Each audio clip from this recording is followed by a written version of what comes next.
Richard Lewis, not reporting for cadred.org, despite being tired, hungover. It's coming towards the end of LAN, and I've submitted myself, for whatever reason, to answer some of the users' questions on the website on video. On my right is Tom Diablo Newman, a very capable media guy and COD 4 player, occasional shoutcaster. And he's going to ask the questions, he'll say who it's from, and I'll answer them, and I'm sure it'll be riveting. Tom? Yep. Right, so I've got this little laptop with me. We're going to try and ring some off. We'll start off with Adam TBH from England. Is he doing where they're from? Yeah. Alright, go on. Just to set the tone of the question that's coming. Let's be serious, man. Do you see CSGO fitting into the competitive scene, and will it compete with games to come out like Battlefield 3? Short answer, no, really. I mean, like, CSGO is going to be a distraction. It's going to be like, you know, something to talk about on the PC. It's going to get people talking about Counter-Strike. It's going to be there for console people to try Counter-Strike, you know, for a change, and maybe kind of jump in from COD titles and Battlefield titles. But is it going to be a serious competitive title? I mean, I watched a video yesterday, and I was just like, I've done it wrong again, haven't I? It's got a Molotov cocktail. That's you can't have a competitive game with fire involved. It just doesn't work. So no, I don't know, man. Look, I trust Valve. You know, they do make great games, but it just doesn't strike me. I mean, I think for competitive Counter-Strike, you're far better off seeing what they do with Source and how they're going to fix that. And I think 2014 or around about then we'll see a Counter-Strike 2. Alright, fair enough. Hope that answers your question. Right, just going to carry on going through. Just plough through some of the abuse. Yeah. How many girls do you bang on a daily basis? Is that a real thing? From Scram, also English. Fucking English people, man, they're assholes. But he was definitely involved with the riots, him. I'll decline to answer that one. Yeah. There's quite a lot of people being witty. After being out of Source for about 2 years and looking at coming back into, is there much point? I've read all the articles since leaving and I'm still coming up with some of the results and it seems dead and quiet around here. Should I put more time into this game or leave it and wait for CSGO? No, I'll add something as well, or something better. Yeah. And that's from Monkey Ross. I bet he's a legend. Well, Monkey Ross. That's what his girlfriend calls him, isn't it? Slap it on. Easy. Yeah, you might be a nice guy. Look, saying you've been out of the game for 2 years, there have been a lot of changes. But CSS for me, like whatever people talk about 1.6, it is in a decline. Everyone acknowledges it's in a decline. It's just if you say it's in a decline, you're going to have thousands of people wanting to kill you, for whatever reason, because it's just got that fanatical fan base. CSS is also in a decline, but by virtue of the fact that there's not going to be a competitive Counter-Strike, and that format doesn't need to be present at esports tournaments, Source is going to win by default. That's pretty much how it's going to go. Not really because it's better, though, is it? No, it's not. It's just because there's nothing else. Yeah, exactly. Yeah. That's what I mean. It's a default win. ESWC are picking it up, and if they could get their shit together, and the teams that want to go could get their shit together, that'd be huge. It could be done properly, even though this ESWC is, a pale imitation of previous ones. WCG will have another look at it. I think that goes without saying. And bigger tournaments are going to start picking it up. So it's definitely worth coming back to, and definitely worth putting some time in. It's a strange question to me because you've got more active top teams in Source than you do in 1.6. In 1.6 you've pretty much got one per country that goes to all these invite events, with the exception of like Sweden and places like that. In Source you have got a lot of top tier teams. The European top 10 changes. You've got American teams, we still haven't bridged that international gap. We have Japanese teams which we haven't even tapped into, and stuff like that. So I think it's got a bright future, but not for the right reasons. It's just going to win it because there's going to be nothing else and it looks better than a 12-year-old game. Yeah, fair enough. This is from Duck. Friend of mine, former cabinet worker. I believe you met me at Oof, didn't you? Lovely. Lovely chat. Little chat. Rosy cheeks. Lots of rosy cheeks. Who is the most interesting person in the scene? The esports scene? Yeah. Man, I've met all sorts. I wish I could talk candidly about some of the characters I met down the years, because, you know, everyone says, oh, you know, you always talk about Zebbo, you always talk about Auxiliary, all these old guys, but there were genuine characters that people don't even remember, like Mixer from CSS. No one remembers him, and he was like, you know, not an inspiration, because he was a mess. You know, he was like, no, not a mess. I mean, but his life was shambolic. I mean, you know, he'd come from, you know, he'd overcome some real tough problems, personal problems that I won't say because I still know him, and he used gaming to do it. But equally, we would go to LAN and he would be like, "This is how you live on, you know, a fiver at LAN," and he'd just be, you know, robbing food and, you know, and he was just so wild and out there. And I was like, just started reporting on, you know, Source at the time. I couldn't believe it. He was like my spirit guide through this like ridiculous scene. He was just a mess. I mean, last time I saw him, he was getting kicked in the face by a GPO, Geordie Pigeon owner, and that was that. He never came back to LAN again. It's a real shame. But yeah, it'd be him. In terms of interesting, like on a serious level, you know, you've got like, there's a lot of managers and, you know, people out there that I, you know, sort of have respect for. You know, like Yak, for example. He's like a real interesting guy, and he's done a lot behind the scenes. And certainly Chef's interesting, that's in a different way. It's so. very interesting. Yeah, I mean, you know, I think the sad truth is a lot of the real characters you never get to hear about, and there's this kind of like wall of silence in esports. You can never tell the truth because it doesn't make you popular. So yeah. Right, this is from I don't know how to pronounce that. Ein from. Oh yeah, that's Ian. Yeah, he's done some camera work for Canada's Earth. Nice guy. Sorry, Ein. Belgium. He asks, are you annoyed that you're one of the very few esports journalists with an actual background in journalism, while some, perhaps less qualified beep, get more exposure than you? It's, yeah, like, you know, I am arrogant about, you know, my ability, and it's not just writing, it's not just journalism, it's esports in general. There is no direct correlation between talent and status, and it, you know, it pisses me off. I mean, it's like everyone who has, like, you know, a regular job has a boss who's a fucking idiot, right? And you're smarter than them and you're better qualified than them, but you got to eat shit, you know, just because they say that's the system, that's the hierarchy. And in esports, I see people at the top all the time, you know, the top, they're doing stuff that's so amateurish and so basic that if it was in any other industry, they'd just be laughed at. Like, you know, it's like some guy with a fucking webcam on top of his monitor talking directly to it about a computer game, and people are like, wow, look at this, it's like revolutionised the industry, and it just hasn't, man. It's just bedroom broadcasting. There's nothing, you know, nothing to get excited about at all. And I think it's a shame, because I think, you know, the average esports punter, the people who are genuinely enthusiastic about the game, they get shortchanged by these guys who disappear up their own arse and can't deliver what they think they can. You know, they just get comfortable and they sit there, because it's like, man, I got 1 million YouTube views, you know, I never need to change this, I never need to alter. Everyone's looking for a fucking paycheck, no one takes any pride in their work. And yeah, it's a real shame. You know, I think esports, to use that knobby word, is a great product. It's just populated by arseholes who look to exploit it and don't know how to market it, and, you know, don't have as much talent as they think they do. So yeah, in a roundabout way, that should answer your question. Yeah. Right. Another from the same guy. After living. Oh, sorry. Oh no. What is that? It's alright. I believe that's called screensaver.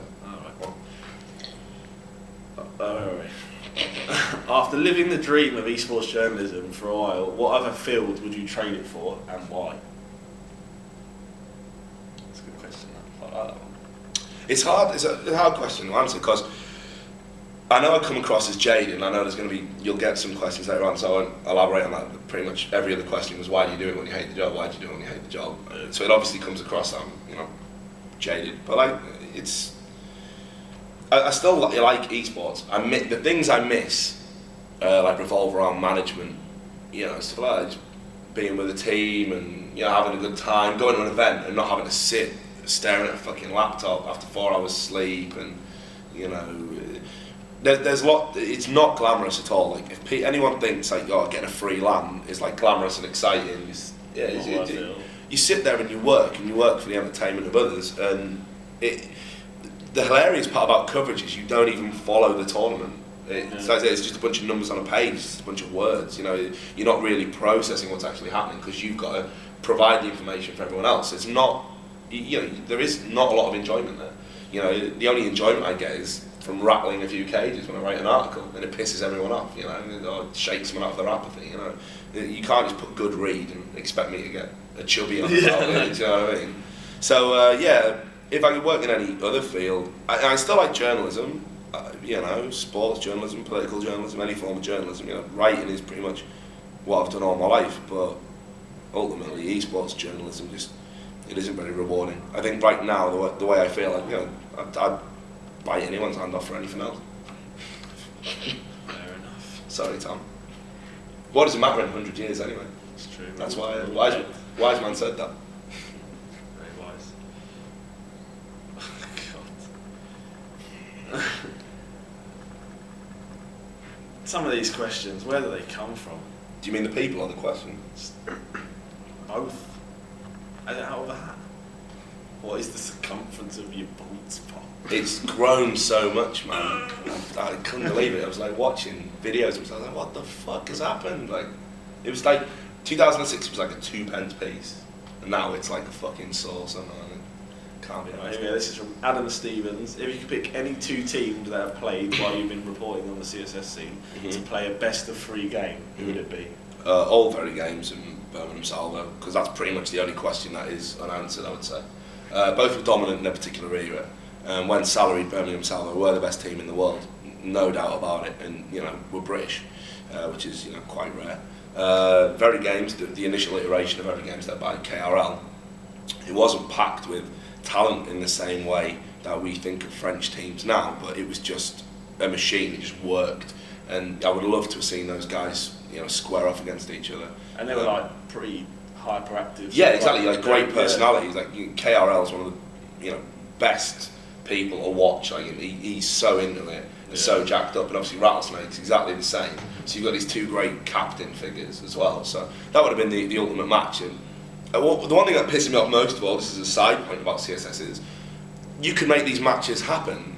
You know, it's like you watch the Masters thing in the 5-a-side football, and it's like there's Gaza still playing, you know, with Faustino, Espria, and Peter Beardsley. It's even easier. Yeah, of course it's easy. All you've got to do is just come online for an hour. Yeah. So I don't know why we can't make these things happen. We did try and do it with time travel LAN. It never happened, and I just, you know, for the sake of the spectators, for the sake of the sport, you know, a lot of these top players do take a lot from it and don't put a lot back in. If they could just give 4 hours of their fucking time, you know, we could see these things. So I think that's a shame. Right, this is from Pete. What does your normal workday consist of? It's pretty much the same as anyone else's. Get up at 9, sit at my desk, reply to emails, quick look at CAD-Red, ban a few people, you know, for interesting threads. Then manage the volunteer team, who's on what stories, who's on this. Conference call with the bosses. Need you to be in London, cover this, there's a new keyboard coming out, here's your headset getting sent to your house. Write an article, clock off at 5, go out, drink. That's, you know, fair enough. Not very exciting, sorry. Have you ever tried to wipe your ass with a piece of Kingsmill 50/50? The thing is, I know that's from Pete. Isn't it? That's from Pete. I know that because Pete actually did do that in the line. It's horrible. There was no toilet roll, so he had to use bread.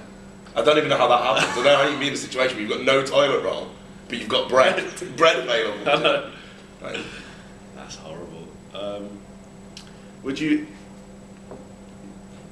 Why do you deem it acceptable to abuse your position I here knew you'd answer and abuse members of this site, knowing full well you won't be punished when you should instead be setting an example for users to follow? I don't get this set an example. This is by JQR. Yeah, neither do I. I don't get this set. Just, if you're an idiot. Yeah, no, but why don't it set an example? I don't understand this. Yeah. I don't understand it at all. Right? I'm employed to do a job, which I do, and I do it well, evidently, because I'm still employed. Why do I need to have these moral responsibilities? I hear it all the time, like, oh, your opinion's so important, so you can't voice it.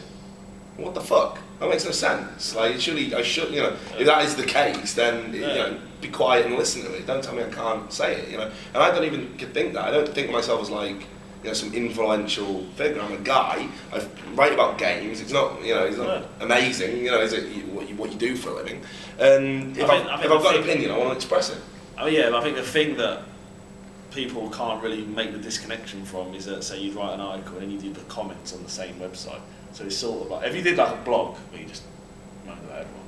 Yeah, I don't think no one would give two shits. It's like on my Twitter, you know, all my Twitter is just, it's a venting platform because, you know, like, come on, I mean, right, these users are looking at the same website I'm using now. Some people are mental. They're mental. There's no rhyme or reason to what they're saying. It makes no sense. So it's like what I'm supposed to do because I'm setting some example. Yeah. You know, either just ignore it, which is like what these lofty people do, and then you get accused of being the snob and not accessible and not involved in the scene, and all this other shit. Or do I have to like kind of say, well, that's your opinion, but no, your opinion is wrong. It's wrong. You know, there's this stigma about saying people have wrong opinions. Not true. Yeah. Like, you know, you can have a completely wrong and invalid opinion. Happy for you to express it, but you know, expect the reaction. So now, setting an example. I don't have to set an example. It's nowhere in my contract. You know, does it say set an example? So it doesn't. It's not on my mind at all. I agree with that. Have you ever wanted to punch someone in esports? And if so, who and why? I've nearly come to blows on a few occasions. You never want to. You know, it just. Who's the number one? Who's league contender? Mate, there's so many. I mean, it's probably unprofessional to get into the ins and outs of what people in esports I would like to assault. And obviously, this being filmed, if I ever did do it, it's premeditated, and that's going to add about 10 years onto my sentence. So it's probably not a wise question to ask. But yeah, I've never wanted to, but I've had some heated arguments with some people. You know, people say some outrageous shit because they think you're never going to bump into them, and then you bump into them, and they want to shake your hand and be your mate and buy you a drink. It's like, you know, when my mum was ill. This is the other thing as well. Like, you can't give any information away because someone somewhere is going to use it for something and try and push some buttons. And you know, it's this guy. You know, these people were saying some outrageous stuff, and then it was like, well, you know, if we see you at LAN, we'll beat you up. So I went over there and I was like, okay, I'm here. What's happening? You know, and they were just, can I buy you a drink? No, no, you can't, man. I don't want a fucking drink. I don't want to be your friend. I want you to, you know, apologise. No, it's just I don't. What's the banter? Yeah. That's the worst thing that ever happened because of the internet. I'm supposed to disassociate insults and like comments as we're all being so. Maybe it's because I'm old, but I just, you know, it's just communication. Right, this is from Topper. If you were to run your own land with enough money to do so, what would be your top 5 priorities? I would never want to run my own land. It's non-profitable unless you're multiplayer. It's a ball ache and no one's ever going to appreciate it. So, fuck it. No plans for it. It's just literally, I would have no desire to do that. Right. Sorry, bro. I've already heard a similar question like that. Hey, what up? It's alright, we're just on camera, bro. we're filming. Oh, good luck with that. Cheers. Thanks for coming in, good effort. Yeah, no worries. See, that's what you have to deal with in gaming every day. I will just leave that in. He had sovereign rings on. I'm pretty sure he did. He had sovereign rings. Right. Sure, right. Anyway, I'm going to ask something like the shit that you knew you were going to get anyway. Yeah. If you could get 5 players in the world together to make a dream team, who would it be? Standard question, asked in every. Right. If on paper it worked, KRL captain, shocks from the current generation. Who would I have on AWP? Who's the best AWP? I'd get Mo because I like him. He's got big arms. He's funny. Very big arms. Yeah, he's a big boy. Hoods, obviously, and maybe Wes because he's wicked and he's a nice bloke. Or Callisto because he's just. When I went to my first i43, he was there playing Source, and I remember watching the finals of it. And he literally died, and he tapped out, and he's just playing solitaire. And I was like, "Oh, man, what great, awesome!" Yeah, but equally, actually, I should say PHP as well, who's probably the nicest guy on the planet. Nice guy, model professional, and he's probably one of the best all-round players. Yeah, he's hungry. Yeah, and he's got the hunger. He's got the hunger. So yeah, any iteration of those 5 would work. Yeah. Is it just a photograph of someone's penis? There's a lot of stuff that's quite the same. What has been your most exciting favourite LAN event you've ever attended, and why? There was a massive buzz about CGS when that came out, I mean, yeah, I actually thought this industry was worth working in. Yeah. You know, I'd gone from being a volunteer on a small website, a volunteer on a bigger website, a volunteer with a company that said they were going to pay me, but they were lying, and never did, and then pretended they never said the shit they said. That was the NWA, biggest bunch of fucking cowboys ever, and crooks. And then CGS come in, and were like, we want all the best people, you're currently the best writer, we want you in. They were paying me an outrageous amount of money for what I was doing. Like literally, I was overpaid. I was ashamed to pick it up in a way because it was doing way too much. And you know, you had all this glitz and glamour, and then from the inside, you know, I sold out. You know, I did sell out. I was opposed to CGS before, and the minute they started paying me, I was all over it. Like, this is CGS is the best, CGS is the best. Didn't feel it, but you pay me fucking £800 a month or whatever. I'll fucking say whatever you want. You know, it's just the nature of the beast. So yeah, you know, the CGS events were real great, and it wasn't until afterwards, after the events themselves, where I was like, yeah, this isn't actually real. You know, it's just all bullshit. So yeah, first CGS was really exciting. I didn't get to go to the World Finals because I'd already fallen out with the people who run the company by then.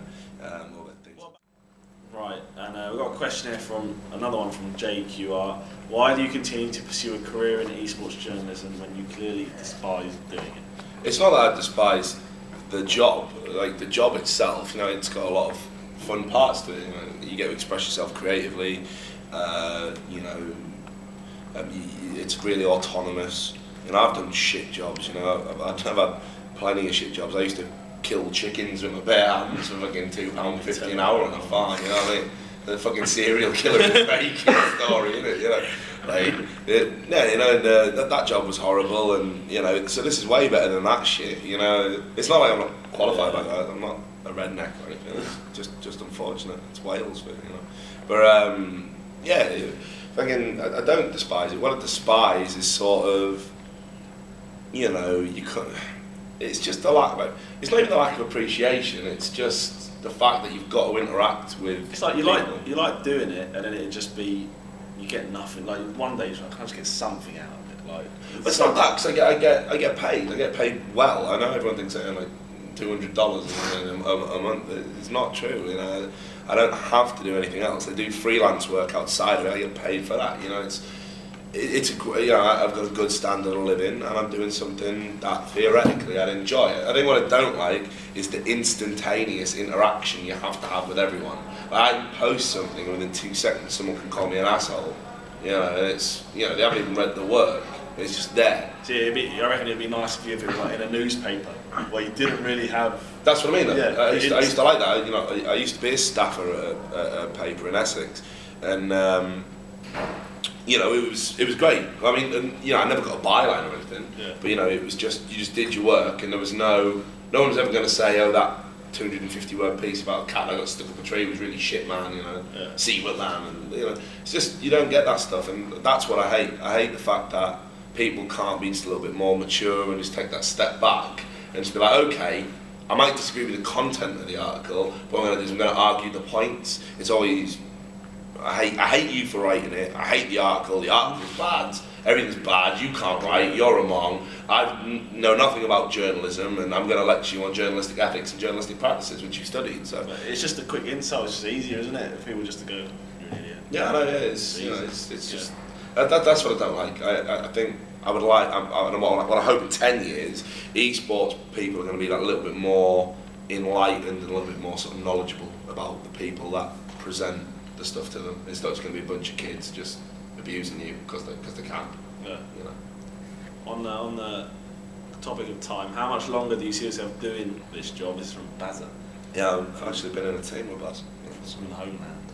Yeah, exactly. Yeah, he's a good guy. You know, how much look, I don't stick around doing this specifically because I enjoy it as much as I used to. I do this because I was given an opportunity by Heaven Media, which is a company that's run by great guys that I know, who went out on a limb and took a chance, like, to give me a really well-paid job in esports when everyone was sort of proactively going out their way to, you know, push me out. Because, you know, I burnt a lot of bridges, but not through doing anything wrong. Like, just through being honest. You know, like Yeah. if some guy is pocketing sponsor money and not giving it to the players, I wanted to be that guy that would reveal that.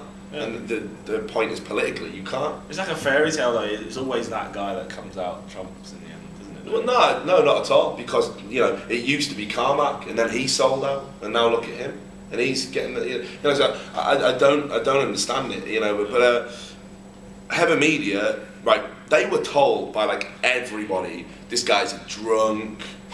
Serious. I could show you a personal message from someone who said I'm lazy. Not true. Hardest working guy in Esports probably by a fucking country mile, if I do say so myself. You're lazy. You're disloyal. Right? It's nonsense. I've stuck by people through thick and thin to the point where people criticise me for that as well.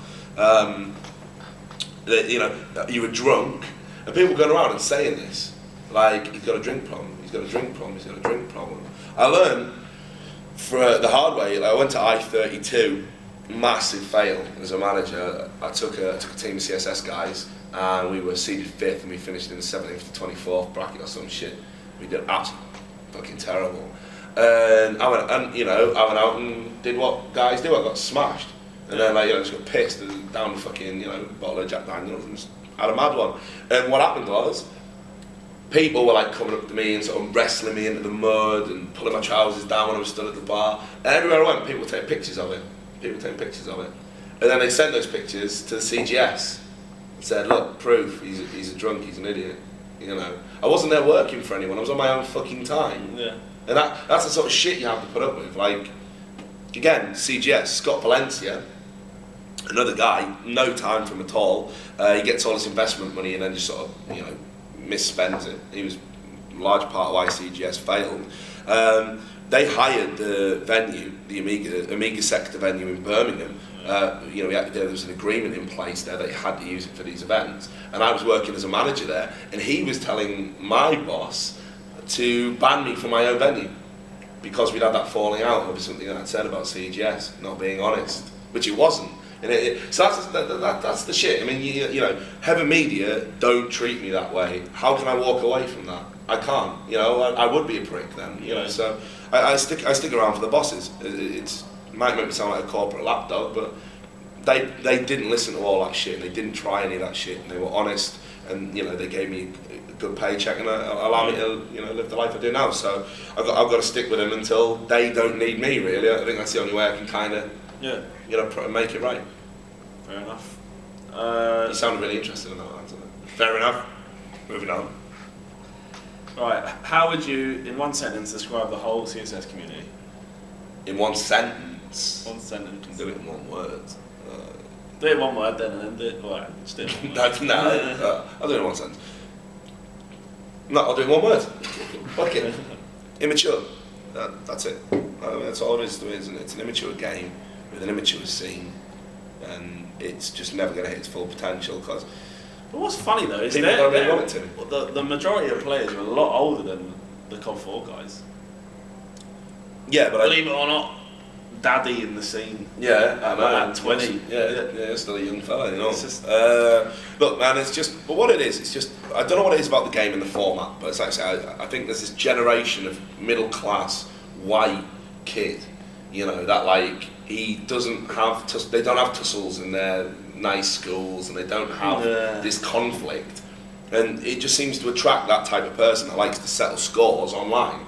And there's all these like weird grudges and shit, and it's like, go out, have a punch up, do something normal, don't obsess over this game. And people just really, take it to these like ridiculous extremes, and it's a fucking computer game at the end of the day. Love esports, want it to go places, but when you sit down, you're playing a computer game. Exactly. So really, really immature scene. I just wish people could just. Be a bit more normal. Yeah, fair enough. Right, now we're just sort of scrolling through the shit ones. I think we'll have a last question coming at me. Where am I going? I don't know, bro. You're in charge. How many drugs? Can't answer that. go with Iron again. Right, if you got a get out of jail free card and you could write one article about whatever the fuck you wanted, and everyone here would have to read it and properly read it, not just look at the pictures and good read comment, what would it be about? Anything. There's so much corruption. Not even PC, like just PC's out the window. Yeah. Anything. They're serious now. There's so much corruption and so much bullshit that goes on in esports. I would love to do. There's so many. I mean, there's so many targets that are ripe for an expose, and you kind of, the sad truth is you probably have to deal with them a lot of the time. And you would be scorched earth if you wrote this article. You're not coming back. Yeah. No one will give you the time of day, and that's what I mean. This is how they stop. It's a gamble. I reckon it could. Nah, no chance. There must be enough good, honest people out there to read it and be because this gives you an idea of how fucked it is. That like people in CGS now, with CGS not around, still will not tell the truth about CGS. They still will not say, yeah, it was all a fix. We knew who we were drafting beforehand. In fact, rival team managers held meetings that I attended where they would they would trade players they hadn't even drafted yet 2 weeks before they were drafted. I was there, I saw it happen. People will not admit that.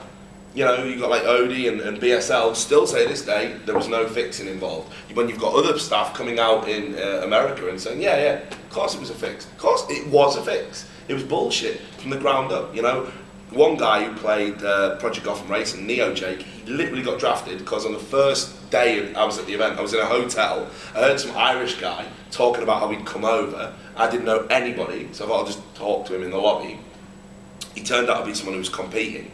And he's like, I've sold all my stuff to get here. I've quit my job at fucking Blockbusters or whatever it was. Yeah. And I've come here and I really need to get drafted. If I don't, I'm in big trouble. Right? So I wrote this story, Neo Jake's Big Sacrifice. It's probably archived somewhere. That got him drafted because he flopped in the tournaments. But they were like, there was these CGS press packs with all the best stories in there. And that got passed around to other potential investors, sponsors, press people, anyone who's in a position to promote it. And they were like, this story's amazing. Wow, a guy would quit all of that for games. It was just like the wildest thing that I've ever fucking heard of. And that got him drafted. That did. I know it did. He knows it. We still talk. He's always thankful for it. That was the kind of bullshit that was going on. There was a twin, the twin of Chudik Manana, I think he was in FIFA, I think his name was, finished about fucking fourth in the tournament. There was a Spanish player called Azamov who beasted everyone apart from Chudik.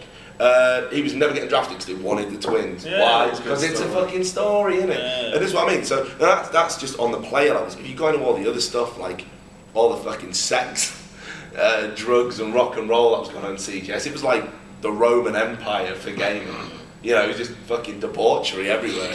So I'd love, but you tell that story, you're gonna get fucking sued. I probably could get sued for just saying that. Fuck knows, But yeah, I definitely had to write. That would be the story, one day.